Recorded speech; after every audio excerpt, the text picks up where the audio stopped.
கண்டிப்பாக கண்டிப்பாக அவர் மனதில் இருக்கிறது. ஆனால் மு.க. ஸ்டாலினை ஓட விடுவது அவங்களுடைய கட்சிக்காரர்கள், அவருடைய மகன், அவருடைய மருமகன், அவருடைய மூத்த தலைவர்கள். காரணம், துரைமுருகனை நேருவை பொன்முடியை மற்ற திமுக இருக்கக்கூடிய மூத்த தலைவர்களை எல்லாம் ஓரங்கட்டி விட்டு அதிமுகவிலிருந்து வந்தவர்களுக்கு அனுமதி பெற்று அவர்களுக்கு முக்கியத்துவம் கொடுத்து மற்ற மாவட்ட செயலாளர்களுக்கெல்லாம் லூட்டி அடிச்சிருக்காங்க சார்.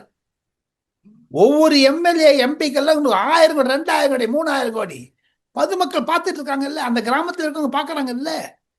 ஓ, அமித்ஷா கையில் கண்டிப்பாக நான் சொல்லுகிறேன், தேர்தல் சமயத்தில் அதை வெளியிடுவார்.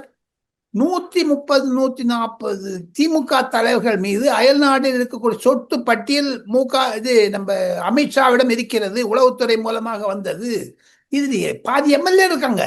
எத்தனையோ பேர் வாங்கியிருக்காங்க வீடு. ஐயா, எத்தனையோ ஐஏஎஸ் ஐபிஎஸ் அதிகாரிகள். கேட்காதீங்க, அதெல்லாம் இவரோட வந்ததால் தான். அது அந்த 39,000 கோடியில் வருதுங்க. அதெல்லாம்